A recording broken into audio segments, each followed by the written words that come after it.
¿Qué tal? ¿Cómo está, amiga y amigo de la Octava Digital? Gracias nuevamente por estar con nosotros aquí en Revelaciones. En esta ocasión abordando el tema de la corrupción, la impunidad que se ha generado a través de tantos y tantos años en nuestro país y teniendo como protagonistas no solamente a los políticos nuestros de cada día, no, sino también empresarios, por supuesto, tanto nacionales como internacionales, que han sabido sacar raja precisamente de estas relaciones con los hombres del poder político. Esta semana incluso escuchamos a Pablo Gómez, titular de la Unidad de Inteligencia Financiera, anunciar investigaciones en contra de Enrique Peña Nieto. El sexenio de Enrique Peña Nieto analizado a fondo, con lupa, por el doctor Edgardo Buscaglia, en donde nos recuerda precisamente cómo operó todo un sistema corrupto, un sistema en donde incluso, ojo con este detalle, la venta de medicinas. La venta de medicinas jugó un papel determinante, pero sobre todo un sistema que no castiga a los verdaderos responsables de que el país esté sumido en la corrupción y, por supuesto, esto genera la impunidad. Quédese con nosotros aquí en Revelaciones. ¿Qué tal? ¿Cómo están, amigas, amigos de la Octava Digital? Pues vamos a hablar de impunidad, por supuesto, en el sistema de justicia mexicana, en el sistema político. ¿Cómo funciona la impunidad y cómo la impunidad se puede volver en realidad parte precisamente de un sistema que impide la aplicación de la justicia e impide el combate a corrupción a fondo? Voy a platicar con el doctor Edgardo Buscaglia, que tiene ya muchos años investigando, profundizando precisamente los errores, los huecos, las carencias que hay en el sistema de impartición de justicia en México y sobre todo en el combate real a la corrupción, en el combate a fondo de la corrupción. Edgardo, de verdad, siempre es un placer recibirte en la Octava. ¿Cómo estás? Estoy muy bien ahora, es un placer verte, don Jesús, es un placer estar en tu programa. Felicidades. Muchas gracias. Pues doctor, yo lo que te preguntaría de entrada es precisamente cómo la impunidad se vuelve parte de un sistema que supuestamente está diseñado para combatirla y cómo afecta a un país como el nuestro, como México. Mira, hay autores mexicanos de gran nivel como Carlos Flores que escribieron libros excepcionales como Historias de Polvo y Sangre, que documentan con datos objetivos, y no encuestitas de percepción, sino datos objetivos, cómo el Estado mexicano nació después de la Revolución Mexicana como parte de la delincuencia organizada, cómo el Estado mismo, por ejemplo, el Estado en Baja California, con el gobernador Esteban Cantú en 1912, era delincuencia organizada, el gobernador era la cabeza de la delincuencia organizada que en ese momento llevaban adelante contrabandos, prostitución. El Estado mexicano a lo largo de muchas décadas, y esto está documentado en numerosos libros, con cartas, datos objetivos del Archivo General de la Nación, el Estado mexicano funcionó como delincuencia organizada a lo largo del Partido Único de Estado y después durante el gobierno del presidente Fox, Calderón, Peña Nieto. Entonces, ese modus operandi de operar el gobierno como delincuencia organizada sigue en pie, no ha cambiado. A ver, quiero que me entiendan bien. Para el operador criminal de un cartel, como le llaman en México, de una red criminal transnacional, que opera todo tipo de tráficos. Drogas es uno de ellos. Hay 145 tipos de drogas que opera el cartel de Sinaloa, pero además seres humanos, migrantes, armas, falsificación de moneda, tráfico de recursos naturales, pesca ilegal. Hay 23 tipos de tráficos. Toda esa estructura criminal tiene operadores que son los que manejan los camiones, los que almacenan los productos traficados. Esa gente sí es detenida, es sentenciada, es torturada. Cuando yo digo que hay impunidad, yo me refiero que el dinero, los cientos de millones de dólares por año que genera esa delincuencia organizada, va a parar a los bolsillos de los grandes capos políticos, empresariales, que son presidentes de empresas legales. Esa gente no se toca. Ese es el pacto político de impunidad mafiosa. A esa gente no la tocas. Y eso ha sido el cáncer de México a lo largo de muchas décadas y lo es hoy todavía con el gobierno de López Obrador, la manera que funciona. Y eso ha generado que estos grupos criminales que trafican estos cientos de millones de dólares al año, insisto, 145 tipos de drogas, fentanilo, cocaína, lo que sea, pero además la compraventa de seres humanos, que es un crimen de lesa humanidad, es mucho más grave que drogas. El tráfico de migrantes, el tráfico de dinero falsificado, el tráfico de medicinas adulteradas, que no ves un solo caso, Jesús. Claro, sí. Nosotros tenemos cientos de casos de medicinas adulteradas que están siendo investigados en Italia y en Estados Unidos porque se exportan de México. En México no se toca a nadie. Son industria farmacéutica pirata que nadie toca. Entonces, eso está matando gente en México, porque cuando tú vas a una farmacia a comprar un antibiótico, hay una gran probabilidad de que estés consumiendo una medicina o adulterada o falsificada, lo cual causa muertes. Eso ni se documenta, nadie lo investiga. Todo ese dinero que va a parar a los bolsillos de los grandes empresarios y de los políticos cuyas campañas políticas son financiadas por ese dinero, no se toca. No se toca.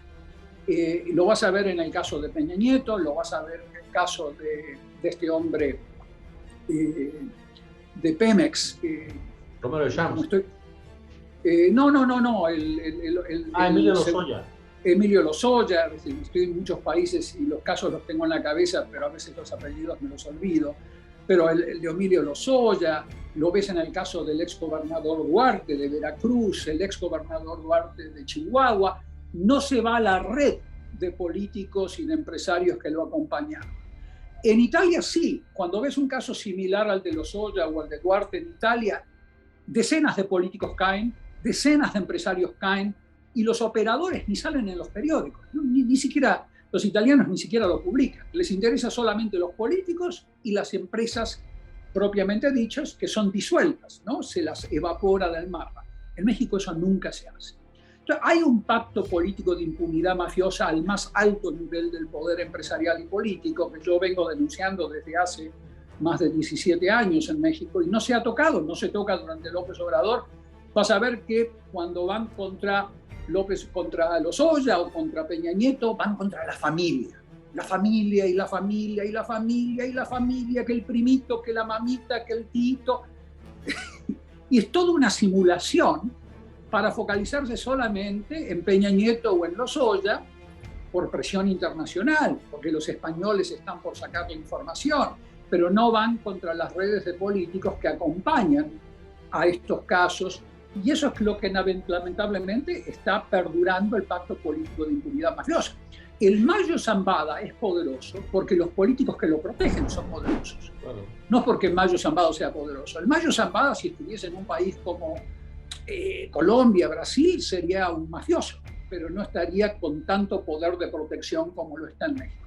Esa ha sido mi denuncia, porque a lo largo de todas estas décadas nos hemos focalizado en la corrupción política, no en la corrupción del empleado de aduanas o del policía o aún del juez, que es importante, sino en la política, que después deriva en la corrupción del juez, en la corrupción del fiscal, en la corrupción de quien sea, pero en la política.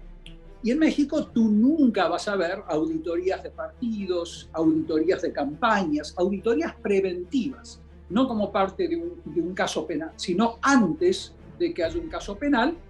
A los partidos y a las campañas se las auditan a través de 3 canales. En todas las democracias civilizadas del planeta Tierra se hace así.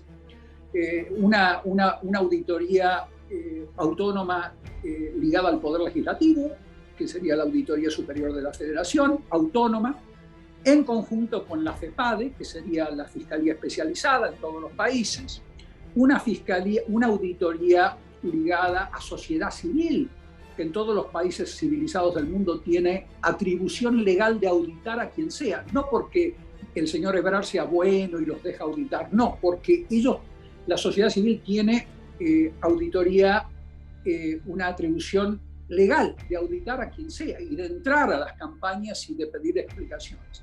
Y después la auditoría de la causa penal cuando hay un caso penal. Esas 3 auditorías no funcionan en México, ni a los partidos ni a las campañas.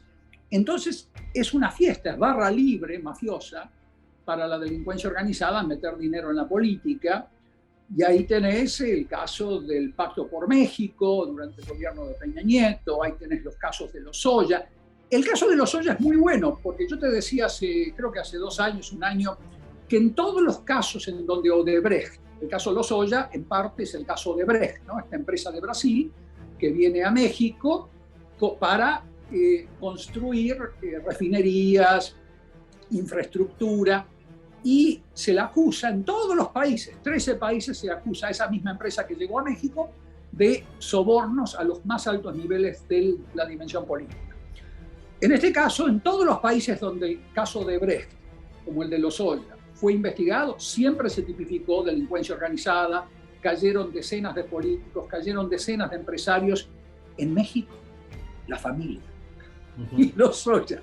Entonces, hay una impunidad, ¿entendés? No se le quiere llegar al sistema político que lo rodea a Pablo Gómez y del cual Pablo Gómez era parte del Pacto por México. Él era parte de ese Pacto por México. Yo no sé si hizo nada, si es un santo, quizás es un santo, la Madre Teresa, pero él fue parte del Pacto por México, él estaba ahí en la fotito con Peña Nieto. Entonces, no podés dejar que la UIF sea liderada por una persona que fue parte del Pacto por México. Se tiene que recusar y tiene que haber una unidad de inteligencia financiera liderada por agentes de inteligencia que nunca formaron parte del sistema político, que no tienen nada que ver. Hay gente brillante en México que puede hacer este trabajo, con muchos años de experiencia en temas de inteligencia, que podría estar a cargo de la UIF. Poner a cargo de la UIF a un político que debería hacer el trabajo de seguir ese dinero del cual yo te hablaba. Poner a cargo de la UIF a un político es como dejar un gallinero en manos de un zorro, un lobo. Claro. No, es una cosa insólita para cualquier lugar del mundo. En todos los lugares del mundo no hay políticos metidos en la unidad de inteligencia financiera. El doctor Santiago Nieto ya está politizado, lamentablemente, con toda su buena voluntad, entonces se necesita. Él tenía gente maravillosa trabajando para él, que nada tenían que ver con la política, que estaban dispuestos a investigar a quien sea, como lo hizo el doctor Nieto en su momento cuando se fue contra los ministros de Peña Nieto, ¿te acordás? Los secretarios de Estado de Peña Nieto. Ese es el tipo de actitud que te lleva a un proceso de purga antimafia al estilo del que tuvo Italia, del que tuvo en su momento Brasil con el presidente Lula y Dilma Rousseff, en el cual el mismo presidente Lula fue acusado, ¿no? Mal acusado, pero acusado. El punto es que los políticos mexicanos, mujeres y hombres en la política mexicana, se dividen en 2 grupos en este momento.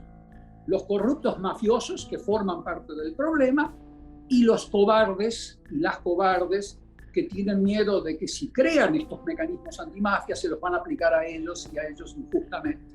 Entonces, entre cobardes y corruptos, México está estancado en este mar de sangre porque la delincuencia organizada puja con violencia y con corrupción por adquirir más poder. El cartel de Jalisco y el de Sinaloa están pugnando por el poder político, por el poder social, por el poder económico. Y hay un excelente reporte que yo te recomiendo leer y se lo recomiendo que lo lean nuestra audiencia, que es un reporte anual que publica el Global Financial Integrity, que es una organización, Global Financial Integrity quiere decir integridad global financiera. Es una organización que se dedica a medir los flujos de dinero ilícito de cada país del mundo, los países que generan el dinero sucio y los que reciben el dinero sucio, que es también importante. La mayor parte del dinero sucio mundial se esconde en la Unión Europea y en Estados Unidos. En Estados Unidos, el 20% de todo el dinero sucio mundial que sale de China, que sale de Congo, que sale de la sangre mexicana, el 21% va a parar a Estados Unidos. El 22% a la Unión Europea y el resto se divide entre otros países. Pero ¿de dónde sale ese dinero sucio? México es número 2 en el planeta. Es el segundo generador de dinero sucio del planeta. Lean estos reportes porque están basados en metodologías que no son encuestitas de percepción empresarial, son números que comparan, por ejemplo, los montos de importaciones, ¿no? que recibe México de Estados Unidos compara ese monto con el monto de exportaciones que tienen los norteamericanos que salen de Estados Unidos hacia México. Y ahí vas a ver una gran brecha, donde los mexicanos sobrevaloran, sobrefacturan ilegalmente las importaciones para sacar dinero hacia Estados Unidos. Eso es un área donde no se está trabajando. ¿Entendés lo que te quiero decir? Una importación de Estados Unidos a México que cuesta $100, suponte tú, pero que yo ilegalmente te la sobrefacturo a 200, hace que yo envíe $200, la empresa que recibe ese dinero me pone $100 en mi cuenta negra en Estados Unidos, mi cuenta sucia, y $100 se lo queda a la empresa. Esa sobrefacturación del monto de importaciones ilegalmente es un método mafioso que no se investiga en México, por ejemplo. De ahí sale muchísimo dinero sucio de México a Estados Unidos y a Europa y a otros países, a China. Entonces, este cáncer patrimonial se mide en la sangre de ustedes, en la sangre de mexicanos, en la sangre de periodistas, en la sangre de feminicidios, en la sangre de todas estas personas menores de edad que son succionadas a redes criminales como parte de su ejército paramilitar. Estos grupos son grupos paramilitares, gobiernan en gran parte de Sinaloa, casi en todo Sinaloa gobierna el cartel de Sinaloa, no gobierna el gobernador formal, como yo veía en Afganistán cuando trabajaba en Afganistán, donde el gobernador formal estaba de adorno. Así está en Sinaloa, gobierna el Mayo Zambada en combinación con los hijos del Chapo y demás. Entonces, esa situación no se resuelve con abrazos sino balazos. Por más que el presidente quiera imitar a Mahatma Gandhi, lo tiene que imitar con los disidentes políticos, con la oposición política que algún día tome las armas, ¿no? Ojalá que no sea, pero el día que tome las armas la oposición política y se transforme en un movimiento violento, ahí sí podés aplicar abrazos, no balazos, la metodología de Mandela, pero con grupos criminales que hacen desaparecer a más de 100.000 personas, con grupos criminales que asesinan por dinero a decenas de miles de mexicanas y mexicanos, no podés aplicar abrazos sino balazos. Es un disparate. Es un disparate demagógico o un disparate por el exceso de ingenuidad de un presidente que yo no creo que sea ingenuo, López Obrador, porque él nació en el PRI. Él conoce al PRI por dentro porque él fue parte del PRI en Tabasco. Entonces conoce a la delincuencia. Con Pax Mafiosa no la vas a frenar a la delincuencia organizada mexicana, porque la delincuencia organizada mexicana se acostumbró a poder político, ¿no? A no cuadrarse ante el Estado como lo hacía ante el Partido Único de Estado, que se cuadraba ante un Estado que al que se portaba mal lo asesinaban. Hoy ya no, el Estado mexicano es un cero a la izquierda y débil, entonces nadie va a negociar con el Estado mexicano. La delincuencia organizada toma el poder en los estados, como sucedió en Tamaulipas, sucedió en Durango, en Sinaloa y demás, y a partir de ahí ellos gobiernan y obviamente pugnan en una guerra civil entre gente inocente, pugnan por el poder político, el poder social y el poder económico. Cuando tú vayas, Jesús, si no has ido ahí a Colima, frontera con Jalisco y demás, te vas a encontrar con que en los pueblos gobierna el cartel de Jalisco. O sea, ellos son la autoridad. Yo he ido a lugares donde, viste, me han llevado a lugares donde hay juegos ilegales y demás, donde yo he entrado con gente local y me han dicho, acá hay juegos ilegales, y esa persona es el jefe regional del cartel, y este otro es el jefe regional. Yo no sé si creerles o no, pero cuando tú hablas con la gente, lo cierto es que la gente te dice que el cartel de Jalisco gobierna, compran sus empresas medianas y pequeñas, pagan sus deudas para adquirir los almacenes, los usan para la logística de transporte, la logística de comidas para alimentar a sus miembros, la logística de almacenamiento. Han adquirido a miles de empresas pequeñas y medianas durante la pandemia, aprovechándose de la pandemia y de la crisis económica. Han comprado a miles de empresas legales, las han comprado para abastecer a su logística operativa y traficar personas, migrantes, drogas, armas, dinero, todo lo que te vengo diciendo desde hace años. Eso no se está tocando ni de la UIF, bueno, menos aún de la payasada en la Fiscalía General de la República, donde se está peleando el fiscal con su familia y demás. Entonces hay todo un descalabro del Estado mexicano que solamente ayuda a que crezca esta delincuencia organizada que ya gobierna, te insisto, son un actor político en México que gobiernan de facto en estos estados que te mencioné. Chiapas va de mal en peor y así cada uno de los estados va a ir cayendo, como yo veía que caían en Congo, en Afganistán, en Colombia, cuando nosotros íbamos a trabajar en los años 90 a Colombia, donde el 70% del territorio lo gobernaba la delincuencia organizada, ya sea la paramilitar de derecha, asociado a los militares colombianos, o la FARC.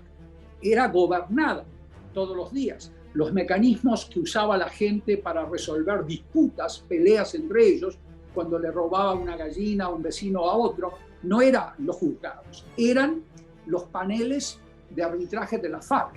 Así va a caer México dentro de muy poco tiempo. Ya documentamos que el cartel de Sinaloa resuelve disputas en Sinaloa, en Guerrero.